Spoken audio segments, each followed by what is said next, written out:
जय श्री राम बच्चों, जय बागेश्वर धाम, जय गुरु कृपा। कल हमने पढ़ा था कि लक्ष्मण जी को भरत जी पर संदेह हुआ कि हमसे लड़ने आए। आज हम आगे के 15 पेज पढ़ेंगे। तुमने आंगन नहीं बुहारा, चंचल मन को नहीं संवारा, कैसे आएंगे भगवान, कैसे आएंगे भगवान। जय श्री राम। यों कहकर लक्ष्मण जी ने उठकर हाथ जोड़कर आज्ञा मांगी। मानो वीर रस सोते से जाग उठा हो। सिर पर जटा बांधकर कमर में तरकस कस लिया और धनुष को सजकर तथा बाण को हाथ में लेकर कहा, आज मैं श्री राम का सेवक होने का यश लूं और भरत को संग्राम में शिक्षा दूं। श्री रामचंद्र जी के निरादर का फल पाकर दोनों भाई रणसैया पर सोवें। अच्छा हुआ जो सारा समाज आकर एकत्र हो गया। आज मैं पिछला सब क्रोध प्रकट करूंगा। जैसे सिंह हाथियों के झुंड को कुचल डालता है और बाज जैसे लबे को लपेटे में ले लेता है, वैसे ही भरत को सेना समेत और छोटे भाई सहित तिरस्कार करके मैदान में पछाड़ूंगा। यदि शंकर जी भी आकर उनकी सहायता करें तो भी मुझे श्री राम जी की सौगंध है, मैं उन्हें युद्ध में मार डालूंगा। लक्ष्मण जी को अत्यंत क्रोध से तमतमाया हुआ देखकर और उनकी प्रामाणिक सौगंध सुनकर सब लोग भयभीत हो जाते हैं और लोकपाल घबराकर भागना चाहते हैं। सारा जगत भय में डूब गया। तब लक्ष्मण जी के अपार बाहुबल की प्रशंसा करती हुई आकाशवाणी हुई, हे तात, तुम्हारे प्रताप और प्रभाव को कौन कह सकता है और कौन जान सकता है। परंतु कोई भी काम हो उसे अनुचित उचित खूब समझ बूझ कर किया जाए तो सबको ही अच्छा कहते हैं। वेद और विद्वान कहते हैं कि जो बिना विचारे जल्दी में किसी काम को करके पीछे पछताते हैं वे बुद्धिमान नहीं है। देववाणी सुनकर लक्ष्मण जी सकचा गए। श्री रामचंद्र जी और सीता जी ने उनका आदर के साथ सम्मान किया। हे तात, तुमने बड़ी सुंदर नीति कही है। हे भाई, राज्य का मद सबसे कठिन मद है। जिन्होंने साधुओं की सभा का सेवन नहीं किया वे ही राजा राजमद रूपी मदरा का आचमन करते ही मतवाले हो जाते हैं। हे लक्ष्मण सुनो, भरत सरी का उत्तम पुरुष ब्रह्मा की सृष्टि में ना तो कहीं सुना गया है ना देखा ही गया है। ब्रह्मा विष्णु और महादेव का पद पाकर भी भरत को राज्य का मद नहीं होने का, क्योंकि कभी कांजी की बूंदों से क्षीर समुद्र नष्ट हो सकता है। अंधकार चाहे तरुण सूर्य को निगल जाए, आकाश चाहे बादलों में समाकर मिल जाए, गौ के खुर इतने जल में अगस्त्य जी डूब जाएं और पृथ्वी चाहे अपनी स्वाभाविक क्षमा को छोड़ दे, मच्छर की फूंक से चाहे सुमेरु उड़ जाए, परंतु हे भाई, भरत को राजमत कभी नहीं हो सकता। हे लक्ष्मण, मैं तुम्हारी शपथ और पिताजी की सौगंध खाकर कहता हूँ, भरत के समान पवित्र और उत्तम भाई संसार में नहीं है। हे तात, गुण रूपी दूध और अवगुण रूपी जल को मिलाकर विधाता इस दृश्य प्रपंच को रचता है, परंतु भरत ने सूर्यवंश रूपी तालाब में हंस रूप जन्म लेकर गुण और दोष का विभाग कर दिया। गुण रूपी दूध को ग्रहण कर और अवगुण रूपी जल को त्याग कर भरत ने अपने यश से जगत में उजियाला कर दिया है। भरत जी के गुणशील और स्वभाव को कहते कहते श्री रघुनाथ जी प्रेम समुद्र में मग्न हो गए। श्री रामचंद्र जी की वाणी सुनकर और भरत जी पर उनका प्रेम देखकर समस्त देवता उनकी सराहना करने लगे कि श्री रामचंद्र जी के समान कृपा के धाम प्रभु और कौन है। यदि जगत में भरत का जन्म न होता तो पृथ्वी पर संपूर्ण धर्मों की धुरी को कौन धारण करता। हे रघुनाथ जी, कवि कुल के लिए अगम भरत जी के गुणों की कथा आपके सिवा और कौन जान सकता है। लक्ष्मण जी, श्री रामचंद्र जी और सीता जी ने देवताओं की वाणी सुनकर अत्यंत सुख पाया, जो वर्णन नहीं किया जा सकता। यहाँ भरत जी ने सारे समाज के साथ पवित्र मंदाकिनी में स्नान किया, फिर सबको नदी के समीप ठहराकर तथा माता, गुरु और मंत्री की आज्ञा मांगकर निषादराज और शत्रुघ्न को साथ लेकर भरत जी वहाँ को चले जहाँ श्री सीता जी और श्री रघुनाथ जी थे। भरत जी अपनी माता केकई की करनी को समझकर सकचाते हैं और मन में करोड़ों को तर्क करते हैं। श्री राम, लक्ष्मण और सीता जी मेरा नाम सुनकर स्थान छोड़कर कहीं दूसरी जगह उठकर न चले जाएं। मुझे माता के मत में मानकर वे जो कुछ भी करें सो थोड़ा है, पर वे अपनी ओर समझकर मेरे पापों और अवगुणों को क्षमा करके मेरा आदर ही करेंगे। चाहे मलिन मन जानकर मुझे त्याग दें, चाहे अपना सेवक मानकर मेरा सम्मान करें, मेरे तो श्री रामचंद्र जी की जूतियाँ ही शरण हैं। श्री रामचंद्र जी तो अच्छे स्वामी हैं, दोस्त तो सब दास का ही है। जगत में यश के पात्र तो चातक और मछली ही हैं, जो अपने नेम और प्रेम को सदा नया बनाए रखने में निपुण हैं। ऐसा मन में सोचते हुए भरत जी मार्ग में चले जाते हैं। उनके सब अंग संकोच और प्रेम से शिथिल हो रहे हैं। माता की हुई बुराई मानो उन्हें लौटाती है, पर धीरज की धुरी को धारण करने वाले भरत जी भक्ति के बल से चले जाते हैं। जब रघुनाथ जी के स्वभाव को समझते हैं तब मार्ग में उनके पैर जल्दी जल्दी पड़ने लगते हैं। उस समय भरत की दशा कैसी है? जैसी जल के प्रवाह में जल के भौरे की गति होती है। भरत जी का सोच और प्रेम देखकर उस समय निषाद विदेह हो गया। मंगल शकुन होने लगे। उन्हें सुनकर और विचार कर निषाद कहने लगा, सोच मिटेगा, हर्ष होगा, पर फिर अंत में दुख होगा। भरत जी ने सेवक के सब वचन सत्य जाने और वे आश्रम के समीप जा पहुंचे। वहां के वन और पर्वतों के समूह को देखा तो भरत जी इतने आनंदित हुए मानो कोई भूखा अच्छा अन्न पा गया हो। जैसे इति के भय से दुखी हुई और तीनों तापों तथा क्रूर ग्रहों और महामारियों से पीड़ित प्रजा किसी उत्तम देश और उत्तम राज्य में जाकर सुखी हो जाए, भरत जी की गति ठीक उसी प्रकार हो रही है। श्री रामचंद्र जी के निवास से वन की संपत्ति ऐसी सुशोभित है मानो अच्छे राजा को पाकर प्रजा सुखी हो। सुहावना वन ही पवित्र देश है, विवेक उसका राजा है और वैराग्य मंत्री है। यम तथा नियम योद्धा हैं, पर्वत राजधानी है, शांति तथा सुबुद्धि दो सुंदर पवित्र रानियां हैं। वह श्रेष्ठ राजा राज्य के सब अंगों से पूर्ण है और श्री रामचंद्र जी के चरणों के आश्रित रहने से उसके चित्त में चाव है। मोह रूपी राजा को सेना सहित जीतकर विवेक रूपी राजा निष्कंटक राज्य कर रहा है। उसके नगर में सुख संपत्ति और सुकाल वर्तमान है।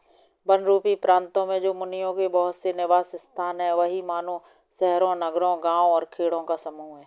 बहुत से विचित्र पक्षी और अनेकों पशु ही मानो प्रजाओं का समाज है, जिसका वर्णन नहीं किया जा सकता। गैंडा, हाथी, सिंह, बाघ, सुअर, भैंसे और बैलों को देखकर राजा के साज को सराहते ही बनता है। ये सब आपस का बैर छोड़कर जहाँ तहाँ एक साथ विचरते हैं, यही मानो चतुरंगड़ी सेना है। पानी के झरने झर रहे हैं और मतवाले हाथी चिंगाड़ रहे हैं, वे ही मानो वहाँ अनेकों प्रकार के नगाड़े बज रहे हैं।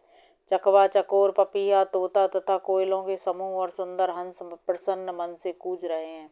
भौरों के समूह गुंजार कर रहे हैं और मोर नाच रहे हैं, मानो उस अच्छे राज्य में चारों ओर मंगल हो रहा है। बेल, वृक्ष, तृण सब फल और फूलों से युक्त हैं। सारा समाज आनंद और मंगल का मूल बन रहा है।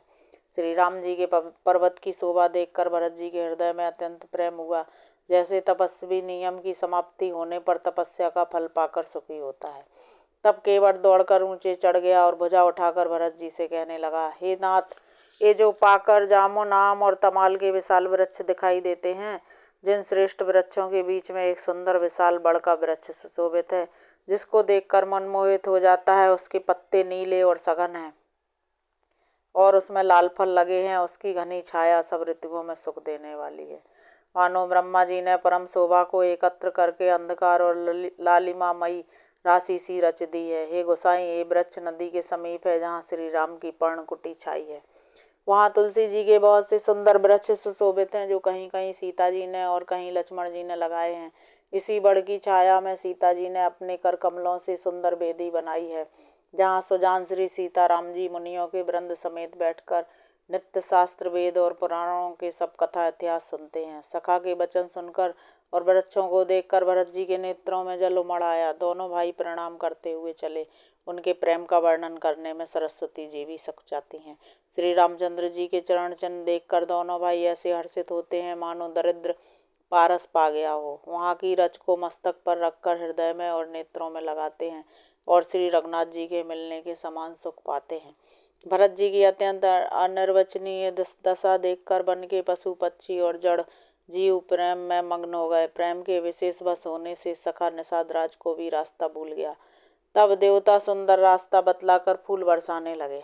भरत के प्रेम की इस स्थिति को देखकर सिद्ध और साधक लोग भी अनुराग से भर गए और उनके स्वाभाविक प्रेम की प्रशंसा करने लगे कि यदि इस पृथ्वी तल पर भरत का जन्म ना होता तो जड़ को चेतन और चेतन को जड़ कौन करता। प्रेम अमृत है, ब्रह मंदराचल पर्वत है, भरत जी गहरे समुद्र हैं। कृपा के समुद्र श्री रामचंद्र जी ने देवता और साधुओं के हित के लिए स्वयं मत कर यह प्रेम रूपी अमृत प्रकट किया है। सखा निषाद राज सहित इस मनोहर जोड़ी को सघन वन की आड़ के कारण लक्ष्मण जी नहीं देख पाए। भरत जी ने प्रभु श्री रामचंद्र जी के समस्त सुमंगलों के धाम और सुंदर पवित्र आश्रम को देखा। आश्रम में प्रवेश करते ही भरत जी का दुख और दाह मिट गया, मानो योगी को परमार्थ की प्राप्ति हो गई हो। भरत जी ने देखा कि लक्ष्मण जी प्रभु के आगे खड़े हैं और पूछे हुए वचन प्रेम पूर्वक कह रहे हैं। सिर पर जटा है, कमर में मुनियों का वस्त्र बांधे हैं और उसी में तरकस कसे हैं, हाथ में बाण तथा कंधे पर धनुष है। वेदी पर मुनि तथा साधुओं का समुदाय बैठा है और सीता जी सहित श्री रघुनाथ जी विराजमान है। श्री राम जी के बलकल वस्त्र हैं, जटा धारण किए हैं, श्याम शरीर है, मानो रति और कामदेव ने मुनि का वेश धारण किया हो। श्री राम जी अपने कर कमलों से धनुष बाण फेर रहे हैं और हंसकर देखते ही जी की जलन हर लेते हैं। सुंदर मुनि मंडली के बीच में सीता जी और रघुकुल चंद्र श्री रामचंद्र जी ऐसे सुशोभित हो रहे हैं मानो ज्ञान की सभा में साक्षात भक्ति और सच्चिदानंद शरीर धारण करके विराजमान है। छोटे भाई शत्रुघ्न और सखा निषाद राज समेत भरत जी का मन मग्न हो रहा है। हर्ष शोक सुख दुख आदि सब भूल गए। हे नाथ रक्षा कीजिए, हे गोसाई रक्षा कीजिए, ऐसा कहकर वे पृथ्वी पर दंड की तरह गिर पड़े। प्रेम भरे वचनों से लक्ष्मण जी ने पहचान लिया और मन में जान लिया कि भरत जी प्रणाम कर रहे हैं। अब इस ओर तो भाई भरत जी का सरस प्रेम और उधर स्वामी श्री रामचंद्र जी की सेवा की प्रबल परवशता, ना तो मिलते ही बनता है और ना छोड़ते ही। कोई श्रेष्ठ कवि ही लक्ष्मण जी के चित्त की इस गति का वर्णन कर सकता है। वे सेवा पर भार रख कर रह गए, मानो चढ़ी हुई पतंग को खिलाड़ी खींच रहा हो। लक्ष्मण जी ने प्रेम सहित पृथ्वी पर मस्तक नवाकर कहा, हे रघुनाथ जी, भरत जी प्रणाम कर रहे हैं। यह सुनते ही श्री रघुनाथ जी प्रेम में अधीर होकर उठे। कहीं वस्त्र गिरा, कहीं तरकस, कहीं धनुष और कहीं बाण। कृपा निधान श्री रामचंद्र जी ने उनको जबरदस्ती उठाकर हृदय से लगा लिया। भरत जी और श्री राम जी के मिलन की रीति को देखकर सबको अपनी सुध भूल गई। मिलन की प्रीति कैसे बखाने जाए, वह तो कवि कुल के लिए कर्म मन वाणी तीनों से अगम है। दोनों भाई मन बुद्धि चित्त और अहंकार को भुलाकर परम प्रेम से पूर्ण हो रहे हैं। कहिए उस श्रेष्ठ प्रेम को कौन प्रकट करे। कवि की बुद्धि किसकी छाया का अनुसरण करे। कवि को तो अक्षर और अर्थ का ही सच्चा बल है, नट ताल की गति के अनुसार ही नाचता है। भरत जी और श्री रघुनाथ जी का प्रेम अगम है, जहाँ ब्रह्मा विष्णु और महादेव का भी मन नहीं जा सकता। उस प्रेम को मैं कुबुद्धि किस प्रकार कहूँ। भला गाड़र की ताँत से भी कहीं सुंदर राग बज सकता है। भरत जी और श्री रामचंद्र जी के मिलने का ढंग देखकर देवता भयभीत हो गए, उनकी धुकधुकी धड़कने लगी। देवगुरु बृहस्पति जी ने समझाया, तब कहीं वे मूर्ख चेते और फूल बरसा कर प्रशंसा करने लगे। फिर श्री राम जी प्रेम के साथ शत्रुघ्न से मिलकर तब केवट से मिले। प्रणाम करते हुए लक्ष्मण जी से भरत जी बड़े ही प्रेम से मिले। तब लक्ष्मण जी ललक कर छोटे भाई शत्रुघ्न से मिले। फिर उन्होंने निषाद राज को हृदय से लगा लिया। फिर भरत शत्रुघ्न दोनों भाइयों ने मुनियों को प्रणाम किया और इच्छित आशीर्वाद पाकर वे आनंदित हुए। छोटे भाई शत्रुघ्न सहित भरत जी प्रेम में उमंग कर सीता जी के चरण कमलों की रज सिर पर धारण कर बार बार प्रणाम करने लगे।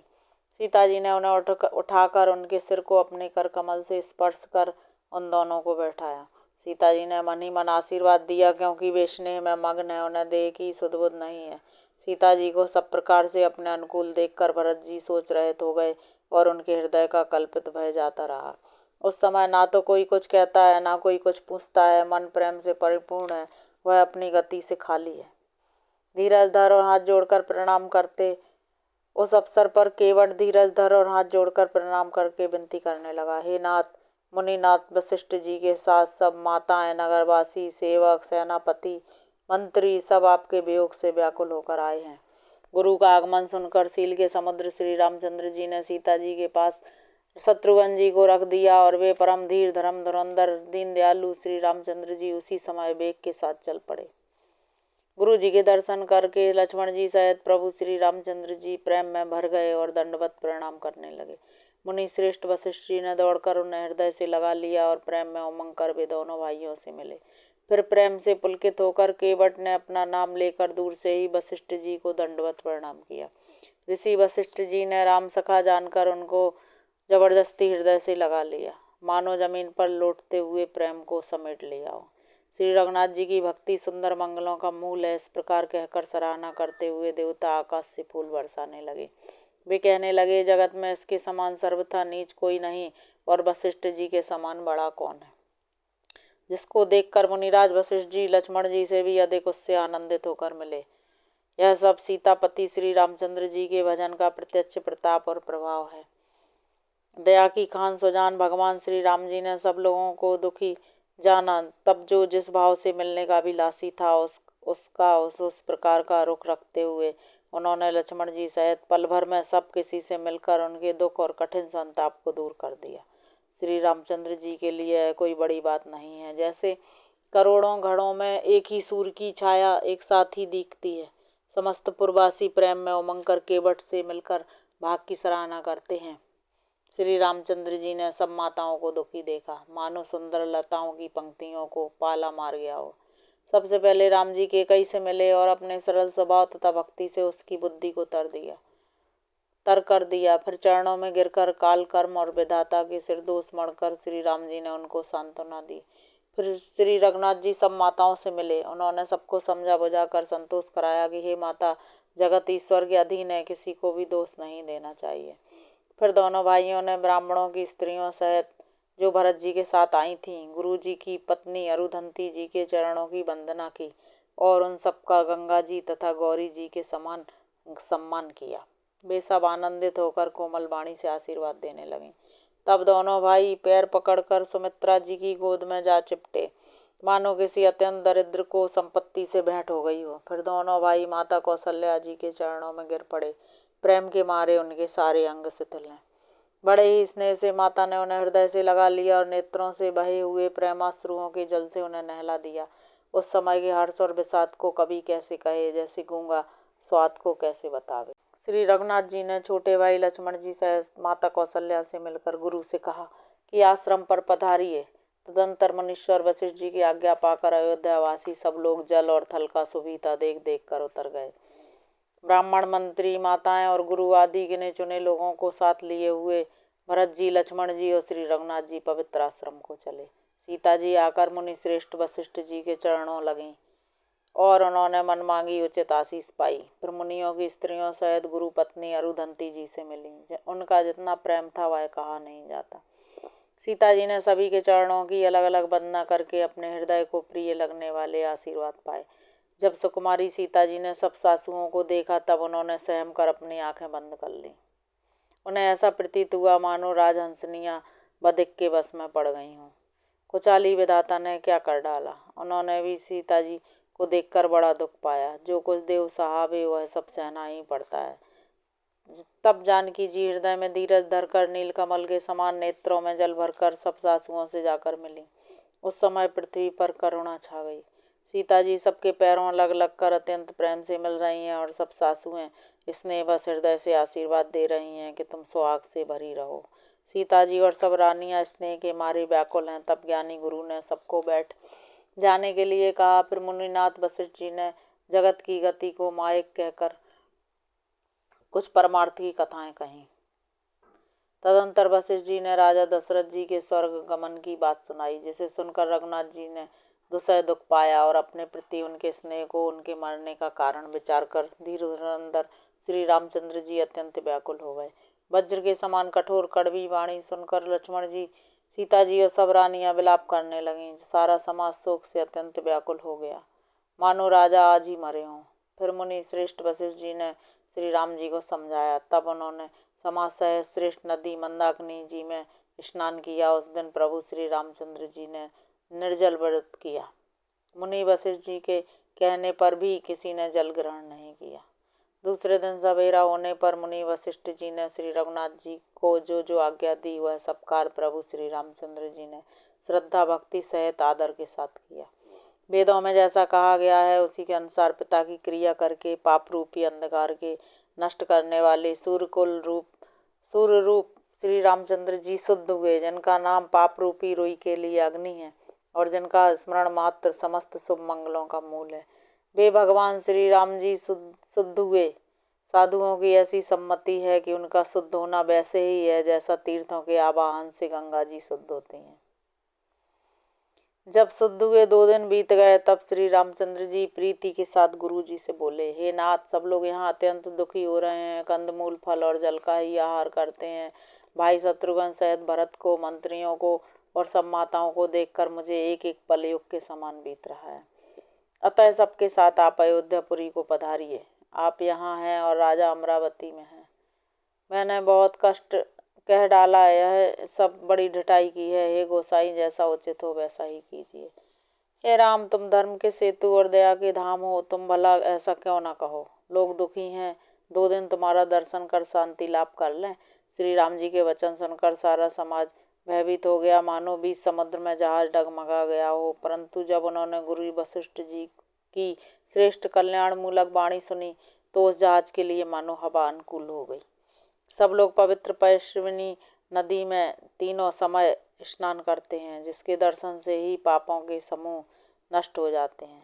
और मंगल मूर्ति श्री रामचंद्र जी को दंडवत प्रणाम कर करके उन्हें नेत्र भर भर कर देखते हैं। सब श्री रामचंद्र जी के पर्वत और वन को देखने जाते हैं, जहाँ सभी सुख है और सभी दुखों का अभाव है। झरने अमृत के समान जल झरते हैं और 3 प्रकार की हवा तीनों प्रकार के तापों को हर लेती है। असंख्य जाति के वृक्ष, लताएं और तृण हैं तथा बहुत तरह के फल, फूल और पत्ते हैं। सुंदर शिलाएं हैं, वृक्षों की छाया सुख देने वाली है। वन की शोभा किससे वर्णन की जा सकती है। तालाबों में कमल खिल रहे हैं, जल के पक्षी कूज रहे हैं, भौरे गुंजार कर रहे हैं और बहुत रंगों के पक्षी और पशु वन में बैर रहित होकर विहार कर रहे हैं। कोल, किरात और भील आदि बन के रहने वाले लोग पवित्र, सुंदर एवं अमृत के समान स्वादिष्ट मधु को सुंदर दोने बनाकर और उनमें भर भर कर तथा कंद, मूल, फल और अंकुर आदि की जोड़ियों को सबको विनय और प्रणाम करके उन चीज़ों के अलग अलग स्वाद, भेद, गुण और नाम बता बता कर देते हैं। लोग उनका बहुत दाम देते हैं पर वे नहीं लेते और लौटा देने में श्री राम जी की दुहाई देते हैं। प्रेम में मग्न हुए वे कोमल वाणी से कहते हैं कि साधु लोग प्रेम को पहचान कर उसका सम्मान करते हैं। आप तो पुण्यात्मा हैं, हम नीच निषाद हैं।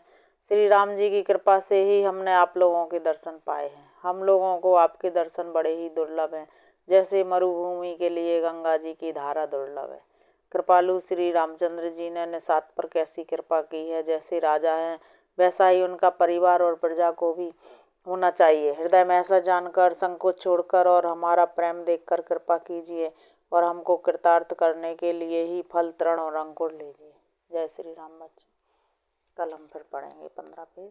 आज हमने पढ़ा रामचरितमानस में कि भरत जी और रामचंद्र जी एक दूसरे से बहुत ही प्रेम से मिले। जय श्री राम।